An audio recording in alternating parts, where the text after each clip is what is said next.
নমস্কার, হাই নিউজে সকলকে স্বাগত। সঙ্গে রয়েছি আমি রিয়া। শুরু করছি নিউজ টুডে। আর শুরুতেই দেখে নেব আজকের হেডলাইন্স।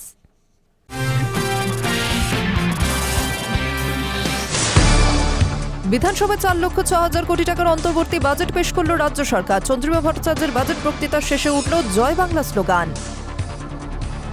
বাজেটে বিরাট ঘোষণা, বাড়ল লক্ষ্মীর ভান্ডার ডিএ। আসছে যুবসাথী নামে নতুন প্রকল্প। লক্ষ্মীর ভান্ডার বাড়ল 500 টাকা, ডিএ বাড়ানো হল 4%। সিভিক ভলেন্টিয়ার এবং গ্রিন ক্রুজদের বেতন আরও 1,000 টাকা করে বৃদ্ধি করা হচ্ছে, আর এর জন্য বরাদ্দ করা হচ্ছে মোট 150 কোটি টাকা।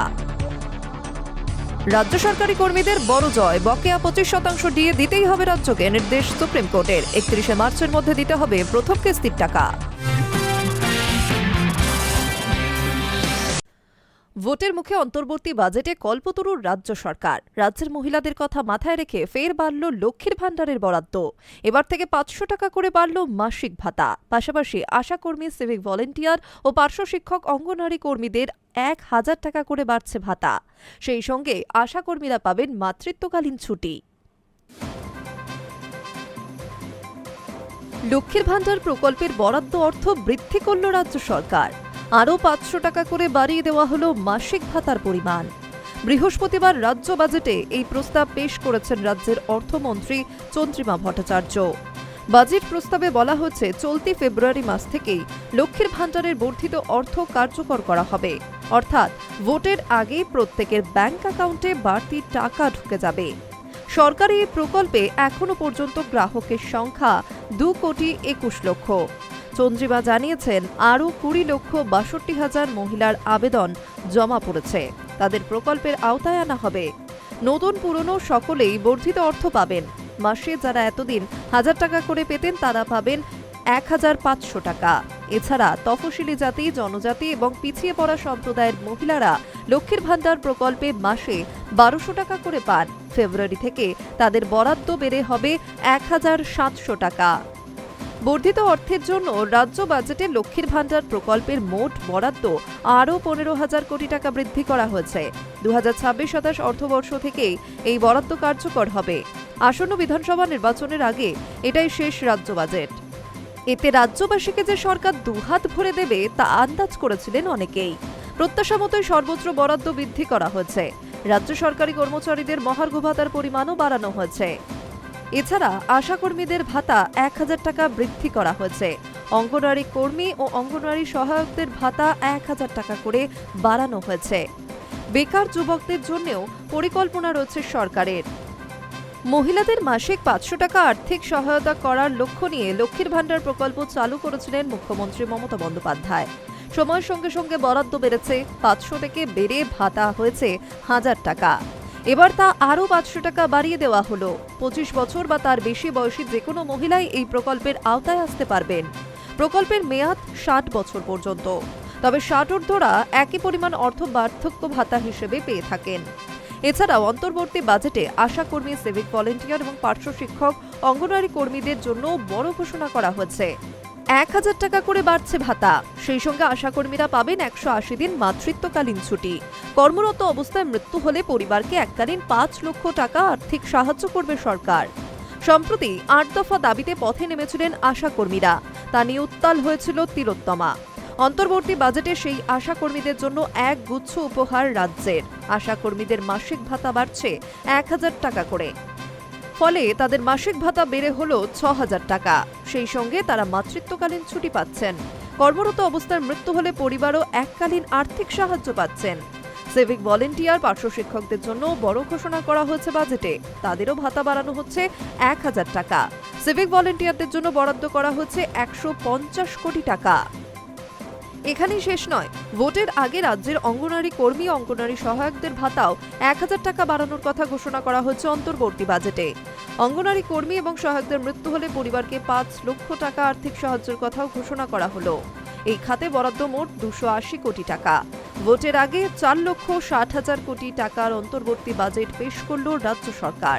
বাজেটে খুশি আশাকর্মী, সিভিক ভলেন্টিয়ার ও পার্শ্ব শিক্ষক, অঙ্গনওয়াড়ি কর্মীরা। Hi News network.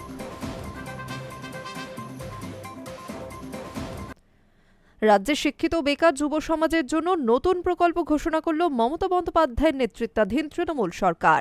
অন্তর্বর্তী বাজেটে বাংলার যুবসাথী নামে নতুন প্রকল্পের কথা ঘোষণা করল সরকার। এই প্রকল্পের অধীনে মাসে ১,৫০০ টাকা করে আর্থিক সাহায্য মিলবে।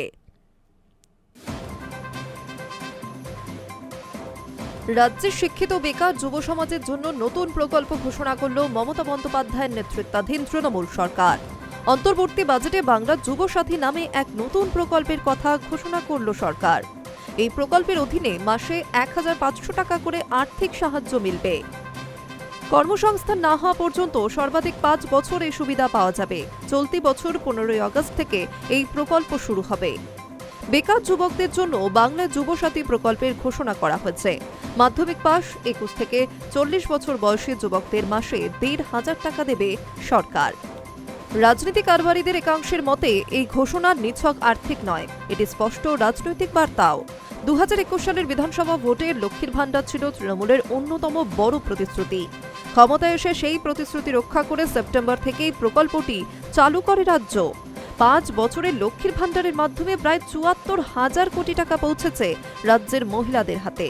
এবারের বাজেটে সেই ভাতার অঙ্ক আরও ৫০০ টাকা বাড়ানো হয়েছে। এবার সেই লক্ষ্মীর ভাণ্ডার মডেলে কি যুব সমাজের জন্য প্রয়োগ করতে চাইছেন মুখ্যমন্ত্রী? পর্যবেক্ষকদের মতে বেকার যুবকদের জন্য ভাতা চালুর দাবি বিভিন্ন মহল থেকেই উঠছিল। ভোটের মুখে সেই দাবি পূরণ করে যুব সমাজের একাংশকে কাছে টানার কৌশলেই যুবসাথী। উল্লেখ্য, রাজ্য সরকারের মেয়াদ মধ্য মে পর্যন্ত, তবে এবার পূর্ণাঙ্গ বাজেট নয়। বৃহস্পতিবার ভোট অন অ্যাকাউন্ট পেশ করেন অর্থ প্রতিমন্ত্রী চন্দ্রিমা ভট্টাচার্য। সেখানেই যুবসাথী প্রকল্পের ঘোষণা। সব মিলে শাসক বিরোধীর এই তুমুল তরজার মাঝে প্রশ্ন একটাই, মমতা যুবসাথী কি সত্যি লক্ষ্মী ভাণ্ডারের মতোই ভোটের ময়দানে তৃণমূলের জন্য নতুন শক্তি হয়ে উঠতে পারবে? তার উত্তর দেবে সময়। Hi News Network. সামনে বিধানসভা নির্বাচন, তার আগে রাজ্য সরকারি কর্মীদের জন্য দরাজ মুখ্যমন্ত্রী মমতা বন্দ্যোপাধ্যায়। ৪% ডিএ বাড়ছে রাজ্য সরকারি কর্মীদের।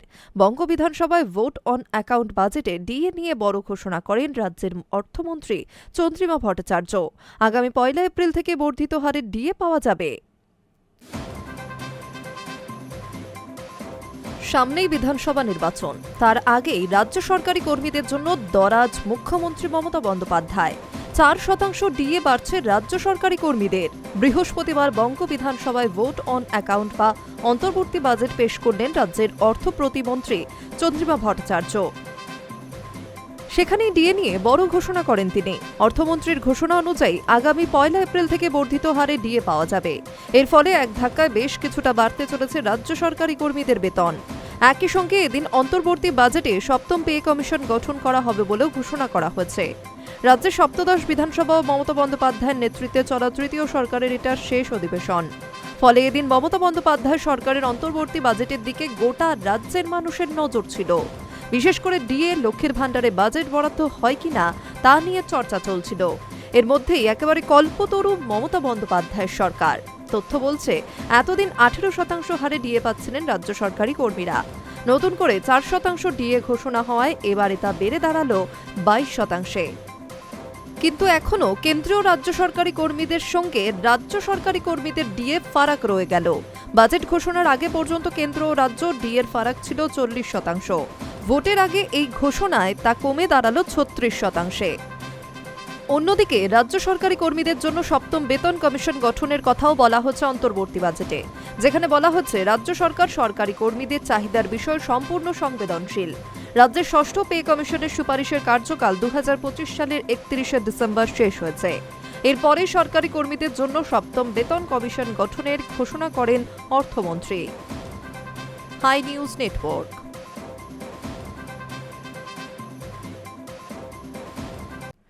শীর্ষ আদালতে রাজ্য সরকারি কর্মীদের বড় জয়। বকেয়া ২৫% ডিএ দিতেই হবে রাজ্যকে, সাফ নির্দেশ সুপ্রিম কোর্টের বিচারপতি সঞ্জয় কারোলের। ৩১ মার্চের মধ্যে দিতে হবে প্রথম কিস্তির টাকা, ১৫ মের মধ্যে জমা দিতে হবে রিপোর্ট। শীর্ষ আদালতে রাজ্য সরকারি কর্মীদের বড় জয়। ডিএ আইনি অধিকার, বকেয়া ডিএ দিতেই হবে। বকেয়া ২৫% ডিএ দিতেই হবে রাজ্যকে, সাফ নির্দেশ সুপ্রিম কোর্টের বিচারপতি সঞ্জয় কারোলের। তবে রাজ্যের আবেদন আংশিক মঞ্জুর করা হয়েছে। সুপ্রিম কোর্ট জানিয়েছে ডিএ পরিবর্তনশীল, সেই কারণে 6 মার্চের মধ্যে অবসরপ্রাপ্ত বিচারপতি ইন্দু মালহোত্রার নেতৃত্বে একটি কমিটি গঠনের নির্দেশ দেওয়া হয়েছে। সেই কমিটি সিদ্ধান্ত নেবে ডিএর পরিমাণ, তবে 25% দিতেই হবে। 31 মার্চের মধ্যে দিতে হবে প্রথম কিস্তির টাকা। মে মাসের 15 তারিখের মধ্যে জমা দিতে হবে রিপোর্ট, তার মধ্যে দিতে হবে বাকি বকেয়া। দীর্ঘদিন আগে রাজ্য সরকারি কর্মীদের বকেয়া ডিএ দেওয়ার নির্দেশ দিয়েছিল হাইকোর্ট। সেই রায়কে চ্যালেঞ্জ করে সুপ্রিম কোর্টে যায় রাজ্য। সেখানে বকেয়া 25% মিটিয়ে দেওয়ার নির্দেশ দেওয়া হয়েছিল। তার জন্য বেঁধে দেওয়া হয়েছিল সময়, কিন্তু সেই সময়ের মধ্যে বকেয়া ডিএ দেয়নি রাজ্য, বরং সুপ্রিম কোর্টের কাছে অতিরিক্ত 6 মাস সময় চাওয়া হয়েছিল। 2025 সালের সেপ্টেম্বরে শেষ হয়েছিল শুনানি। বৃহস্পতিবার রায় ঘোষণা করলেন বিচারপতি সঞ্জয় কারোল। এদিন বিচারপতি সাফ জানান, ডিএ আইনি অধিকার, বকেয়া ডিএ দিতেই হবে। বৃহস্পতিবার আদালত স্পষ্ট জানায়, বকেয়া ডিএর 25% 2 দফায় মিটিয়ে দিতে হবে মে মাসের মধ্যে। তবে প্রথম কিস্তি দিতে হবে মার্চের 31 তারিখের মধ্যে। তারপর যা বাকি থাকবে তার কতটা অংশ দেওয়া হবে সেই সংক্রান্ত সিদ্ধান্ত নেবে অবসরপ্রাপ্ত বিচারপতি ইন্দু মালহোত্রার নেতৃত্বাধীন কমিটি। তবে সুপ্রিম কোর্ট নির্দেশ অনুযায়ী মে মাসের 15 তারিখের মধ্যে একটি রিপোর্ট পেশ করতে হবে ওই কমিটিকে। সুপ্রিম রায়ে খানিকটা স্বস্তিতে রাজ্য সরকারি কর্মীরা। রায় ঘোষণার পরই সংগ্রামী যৌথ মঞ্চের তরফে জানানো হয়েছে, এরপরও যদি রাজ্য সুপ্রিম নির্দেশ কার্যকর না করে তাহলে বৃহত্তর আন্দোলন হবে। এই বিষয়ে আইনজীবী ফিরদৌস শামীম বলেন, বিচারপতিরা ঐতিহাসিক রায় দিয়েছেন। কোর্ট বলেছে ডিএ দিতেই হবে। কর্মচারীদের জয় হয়েছে। একটি কমিটিও গঠন করার নির্দেশ দেওয়া হয়েছে। High News network.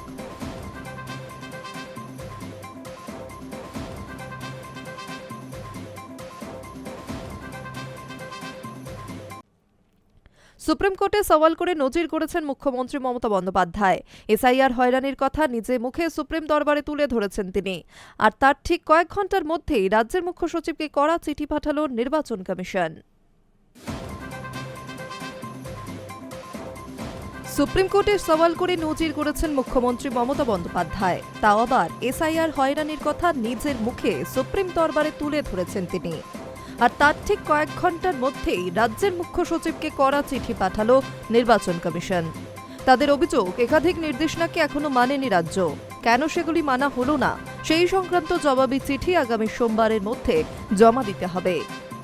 নির্বাচন কমিশন ওই চিঠিতে মোট 5টি অভিযোগ করেছে, আর সেগুলি হল 2 ইআরও ও 2 এইআরও এবং 1 ডেটা এন্ট্রি অপারেটরের বিরুদ্ধে কমিশন বলা সত্ত্বেও কোনো ব্যবস্থা নেওয়া হয়নি। এইআরও সুমিত্র প্রতিম প্রধান এবং বসিরহাটের বিডিওর বিরুদ্ধে বেআইনিভাবে এইআরও নিয়োগের অভিযোগ ছিল, তা সত্ত্বেও তাদের এখনও সাসপেন্ড করা হয়নি। 3 ইআরও বদলির সিদ্ধান্ত বাতিল করা হয়নি।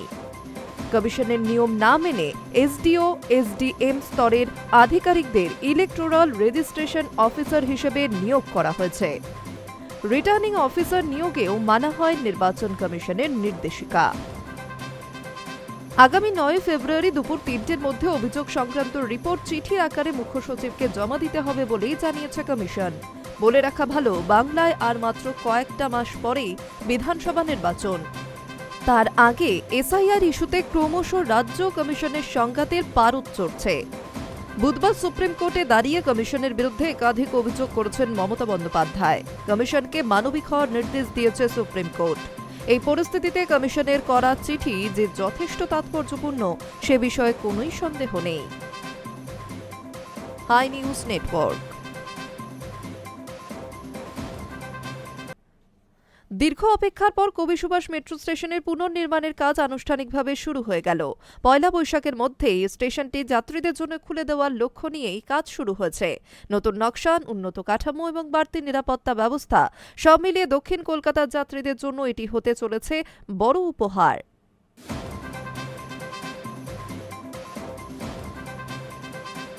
কলকাতার মেট্রো প্রকল্পে এবার এলো একসঙ্গে দুটি বড় খবর। একদিকে যেখানে কবি সুভাষ মেট্রো স্টেশন পুনর্নির্মাণের কাজ শুরু হওয়ায় আশার আলো দেখছেন যাত্রীরা, সেখানে অরেঞ্জ লাইনের কাজ নিয়ে জট কাটেনি এখনো। তবে শহরের বিভিন্ন প্রান্তে একাধিক প্রকল্প একসঙ্গে এগোতে থাকায় মেট্রো পরিষেবার ভবিষ্যৎ আরও আধুনিক হয়ে উঠবে, এমনটাই আশা কর্তৃপক্ষের।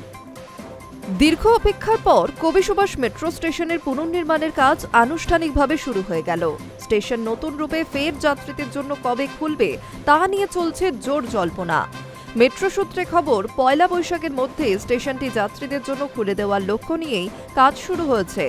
নতুন নকশা, উন্নত কাঠামো এবং বাড়তি নিরাপত্তা ব্যবস্থা সব মিলিয়ে দক্ষিণ কলকাতার যাত্রীদের জন্য এটি হতে চলেছে বড় উপহার। অন্যদিকে বিপরীত চিত্র অরেঞ্জ লাইনে। চিংড়িঘাটে পরিকাঠামো উন্নয়নের জন্য 15 ফেব্রুয়ারি থেকে 6 রাত ধরে প্রতি রাতে অন্তত 4 ঘন্টার রাস্তা পুরো বন্ধ করে কাজ করার পরিকল্পনা ছিল, কিন্তু পুলিশ জানিয়েছে এখন অনুমতি দেওয়া সম্ভব নয়, কারণ এখন চলছে মাধ্যমিক পরীক্ষা আর 12 ফেব্রুয়ারি থেকে শুরু হচ্ছে উচ্চ মাধ্যমিক। এই সময় রাস্তা বন্ধ হলে যানজটে পরীক্ষার্থীদের বড় সমস্যা হবে। Metro general manager Subhranshu Shekhar Mishra জানান, চিংড়িঘাটার অংশে কাজ শুরু করতে এখনো পুলিশের কাছ থেকে ইতিবাচক উত্তর পাওয়া যায়নি। উত্তর পেলেই কাজ শুরু হবে। আমরা আশাবাদী যে সময় মতো অরেঞ্জ লাইনের সম্পূর্ণ রুট চালু করা সম্ভব হবে। এদিকে ব্লু লাইন নিয়ে শুরু হয়েছে আরেক বড় আপগ্রেডেশন প্রকল্প।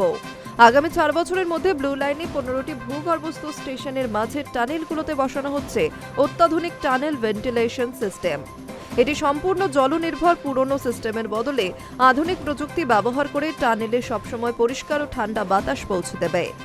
এই প্রকল্পে মেট্রো রেল গাঁটছড়া বেঁধেছে সিনরিও সুবিধা ইঞ্জিনিয়ার্স ইন্ডিয়া প্রাইভেট লিমিটেডের সঙ্গে।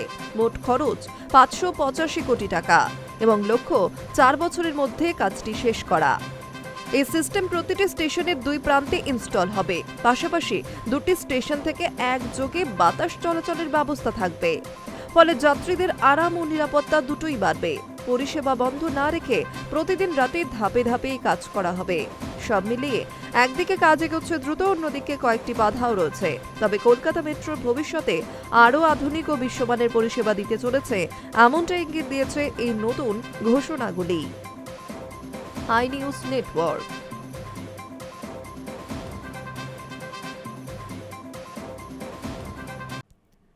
এর আগে যৌন কেলেঙ্কারিতে নাম জড়িয়েছে জনপ্রিয় ইনফ্লুয়েন্সার সায়ক স্যান্ডি সাহার। এবার নাম জড়ালো ননসেন খ্যাত শমিক অধিকারীর। প্রেমিকাকে বাড়িতে আটকে রেখে যৌন হেনস্থা ও শারীরিক অত্যাচার চালানোর ভয়ঙ্কর অভিযোগ উঠল শমিকের বিরুদ্ধে।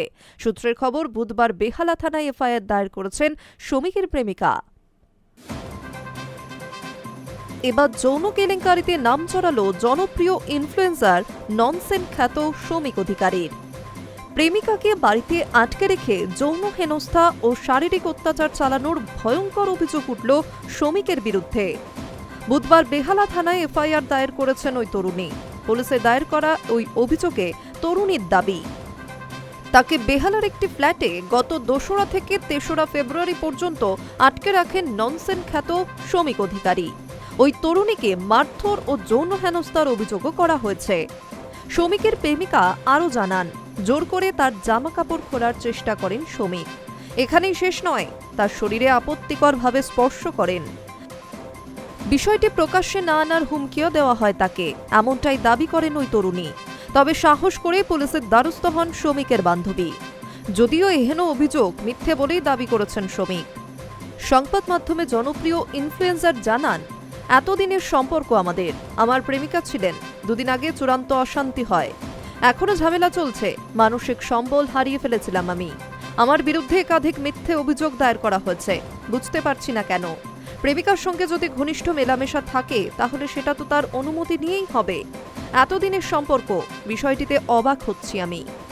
সম্প্রতি সোশ্যাল মিডিয়া ইনফ্লুয়েন্সার সায়ক চক্রবর্তীর বিরুদ্ধে যৌন নির্যাতনের অভিযোগ উঠেছে। আরেক ইউটিউবার স্যান্ডি সাহা বিস্ফোরক অভিযোগ তুলেছেন সায়কের বিরুদ্ধে। এবার শমিকের বিরুদ্ধে উঠল যৌন হেনস্থার অভিযোগ। এই খবরে নেটপাড়ায় যে সমালোচনার ঝড় উঠবে তা বলাই বাহুল্য। High News network. 2026 সালে পুজোর বক্স অফিসে সবথেকে বড় চমক হতে চলেছে দেশু 7। 2025 সালে প্রাক্তন জুটির রিউনিয়ন তাদের দর্শক অনুরাগীদের মনে জায়গা করে নিয়েছিল। এর আগে 29 জানুয়ারি একটি পোস্টের মাধ্যমে দেব এবং শুভশ্রী জানিয়েছিলেন যে এবার পুজোয় তাদের সবথেকে বড় চমক দেশু 7। আর তারই গোল্ডেন টিকিট হাতে পেলেন ভক্তরা। 2026 সালে পুজোর বক্স অফিসে সবথেকে বড় চমক হতে চলেছে দেশু 7। 2025 সালে প্রাক্তন জুটির রিইউনিয়নে তাদের দর্শক অনুরাগীদের মনের আরাম দিয়েছিল। তারপর যদিও কিছু বাদানুবাদে সামান্য মান অভিমানের পালা চললেও পরে তা কাটিয়ে ফের একসঙ্গে ধরা দেওয়ার প্রস্তুতি নিয়েছে দেব শুভশ্রী। আর তার ফলেই দেশু 7, যার অগ্রিম টিম বুকিং সম্পূর্ণ হয়ে গিয়েছে আগেই। এবার এই শোয়ের গোল্ডেন টিকিট নেওয়ার পালা। অপেক্ষার অবসান ঘটিয়ে গোল্ডেন টিকিট হাতে পাবেন দেশুর ভক্তরা। সচরাচর টিকিট বুকিং অনলাইনে এবং সেইভাবেই এতকাল হয়ে আসছে, কিন্তু ব্যাপারটা যখন দেশু 7-এর তখন তাতে একটা চমক থাকবে না তা বলাই বাহুল্য। শুধু তাই নয়, একই সঙ্গে এই গোল্ডেন টিকিটে ভক্তদের জন্য উপহার হিসেবে থাকছে দেশু জুটির অটোগ্রাফ। দেব এবং শুভশ্রী তাদের সোশ্যাল মিডিয়া হ্যান্ডেলে এই গোল্ডেন টিকিট হাতে পাওয়া সম্পর্কিত বিষয়টি পোস্ট করেছেন। সেই পোস্টের ক্যাপশনে লেখা, বৃহস্পতিবার দেশু 7-এর ফার্স্ট শোয়ের গোল্ডেন টিকিট পাওয়া যাচ্ছে। তাদের সকলের সঙ্গে এই বিশেষ দিনে দেখা হওয়ার অপেক্ষায় রয়েছি আমরা। তোমরা যে প্রেক্ষাগৃহে দেশু 7-এর টিকিট বুকিং করছো, সেই সিনেমা হলে গিয়ে তাড়াতাড়ি তোমরা গোল্ডেন টিকিট ঝটফট সংগ্রহ করে ফেলো। চলো বাংলা সিনেমায় নতুন ইতিহাস করি। এর আগে 29 জানুয়ারি একটি পোস্টের মাধ্যমে দেব এবং শুভশ্রী জানিয়েছিলেন যে এবার তাদের পুজোয় সবথেকে বড় চমক দেশু 7-এর গোল্ডেন টিকিট হাতে পাওয়া যাবে এবং সেই টিকিট পাওয়া যাচ্ছে 5ই ফেব্রুয়ারি, অর্থাৎ বৃহস্পতিবার। ঠিক যেমন কথা দিয়েছিলেন ঠিক তাই কথাই রাখলেন তারা। যদিও বেশ কিছুদিন আগে দেশু 7-এর অগ্রিম টিকিট বুকিং নিয়ে অনেকের মনেই প্রশ্ন জেগেছিল, কিন্তু 2026 সালের পুজোর রিলিজের অন্যতম চমক দেশু 7 নিয়ে ঘোষণার পর থেকে যেভাবে এই জুটিকে ঘিরে উন্মাদনার পারদ চলেছে তা নতুন করে বলার অপেক্ষা রাখে না। পুজোয় বাকি এখনো 9 মাস, হাতে রয়েছে অনেকটা সময়। তার আগেই বড়সড় স্ট্র্যাটেজিকে আধার করেছে দেব শুভশ্রী। উল্লেখ্য, যে ছবির নাম ঠিক হয়তো দূরের কথা, এখনো চিত্রনাট্যই লেখা হয়নি, সেই ছবির অগ্রিম টিকিট বুকিং মাই শোতে আপলোড হতে যেরকম হাউসফুল ঝড় দেখা গিয়েছে প্রথম থেকেই, তা ভারতীয় বিনোদনী দুনিয়ায় বিরল। বলে রাখা ভালো, জরুরি সেন্সর ছাড়া এভাবে কোনো ছবি বুক মাই শোতে অগ্রিম বুকিংয়ের জন্য আনা যায় কিনা তা নিয়ে চলছে বিস্তর জলঘোলা। কয়েকদিন আগে পর্যন্ত এই নিয়েও বিস্তর আলোচনা হয়েছে, দানা বেঁধেছে এই চরম বিতর্ক নিয়ে। যদিও মেগাস্টার দেব অবশ্য 9 মাস আগে তাঁর ও শুভশ্রীর অগ্রিম ছবিকে ঘিরে অন্তত ইতিবাচক দিকই দেখেছেন বারবার। দেব সেই মুহূর্তের কথাও জানিয়েছে, আমরা একটা ফার্স্ট শো এর ইভেন্টের কথা ভাবনা চিন্তা করছি, সেখানে আমি গান চালাবো না সিনেমা দেখাবো তা আপাতত সারপ্রাইজ থাকুক। বাংলা ছবির ইতিহাসে আমি যা করে দিলাম তাতে ইন্ডাস্ট্রির সম্মান বাড়বে বই কমবে না। High News network. রিল বানাতে গিয়ে এবার গৃহযুদ্ধ ভারতীয় দলে। দক্ষিণ আফ্রিকার বিরুদ্ধে টি-20 বিশ্বকাপের প্রস্তুতি ম্যাচের পরই ড্রেসিং রুমের রিল বানাতে শুরু করেন আর্শদীপ সিং। অনুমতি না নিয়ে তিনি তিলক ভার্মার ভিডিও করছিলেন, কিন্তু এই ঘটনায় তরুণ ব্যাটার স্পষ্ট বলেন, এইভাবে বিনা অনুমতিতে ভিডিও করা বন্ধ হোক। সেই কথোপকথন ভাইরাল নেট দুনিয়ায়। রিল বানাতে গিয়ে এবার গৃহযুদ্ধ ভারতীয় দলে। বুধবার দক্ষিণ আফ্রিকার বিরুদ্ধে টি-20 বিশ্বকাপের প্রস্তুতি ম্যাচ খেলতে নেমেছিল ভারতীয় দল। সেই ম্যাচের পরই ড্রেসিং রুমে রিল বানাতে শুরু করেন আর্শদীপ সিং। অনুমতি না নিয়ে তিনি তিলক ভার্মার ভিডিও করছিলেন, কিন্তু এই ঘটনায় রেগে যান তরুণ ব্যাটার। স্পষ্ট বলেন, এইভাবে বিনা অনুমতিতে ভিডিও করা বন্ধ হোক। পুরো কথোপকথন ভাইরাল হয়েছে নেট দুনিয়ায়। সোশ্যাল মিডিয়ায় সর্বক্ষণই মজার রিল করতে দেখা যায় আর্শদীপকে। যখন যে দলের হয়ে খেলেন সেই দলের সতীর্থদের নিয়ে রিল বানাতে থাকেন। ভারতীয় দলেও তার অন্যথা হয় না। ঈশান কিষান, তিলক ভার্মাদেরও বহুবার দেখা গিয়েছে আর্শদীপের রিলে। কিন্তু টি-20 বিশ্বকাপ শুরুর আগেই আচমকা তাল কাটল। ভাইরাল হওয়া ভিডিওতে দেখা যাচ্ছে খাবারের প্লেট হাতে ড্রেসিং রুমে বসে মোবাইল ঘাঁটছিলেন তিলক। সেই ভিডিও করছিলেন আর্শদীপ। খেয়াল হতেই তিলক কড়া কথা শুনিয়ে দেন তারকা পেসারকে। স্পষ্ট বলেন, এইভাবে ভিডিও করাটা মোটেই উচিত নয়। কারো অনুমতি না নিয়ে ভিডিও করা একেবারে সমর্থনযোগ্য নয়। তবে বিষয়টি একেবারে হাসির ছলে উড়িয়ে দিয়েছেন আর্শদীপ। উল্টে তিলকের কড়া কথা নিয়েও মশকরা করতে শুরু করেন। ভিডিও ভাইরাল হতে ক্রিকেট প্রেমীদের একাংশ বলছেন, তিলকের এই প্রতিক্রিয়া আসলে মজা করেই। তিনি আসলে অর্শদীপকে কথা শোনাননি। আবার অনেকের মতে ড্রেসিং রুমের গোপনীয়তা এইভাবে রিল করে ফাঁস করে দেওয়া কি আদৌ ঠিক? দুদিন পরেই দেশের মাটিতে শুরু টি-20 বিশ্বকাপ। গত বছরের চ্যাম্পিয়ন ভারতের সামনে এবার খেতাব ধরে রাখার লড়াই। আজ পর্যন্ত কোনো দল টি-20 বিশ্বকাপ পরপর দুবার জিততে পারেনি। ইতিহাস বদলানোর লক্ষ্যে এবার নামছে টিম ইন্ডিয়া। তার আগে ভারতীয় দলের পরিবেশ অবশ্য যথেষ্ট হাসি খুশি। বুধবার দক্ষিণ আফ্রিকাকে দাপুটে পারফরমেন্সে হারিয়েছেন সূর্যকুমার যাদবরা। রিল বানানো নিয়ে সেই সুখী পরিবারে ফাটল ধরবে না বলেই মত ক্রিকেট প্রেমীদের। যেহেতু দিন কয়েক আগে অর্শদীপের ইউটিউব ব্লগে তিলককে দেখা গিয়েছে, তাই ক্রিকেট প্রেমীরা মনে করছেন কড়া কথা শোনানোটা নিছকই হাসির ছলে। Hi News network.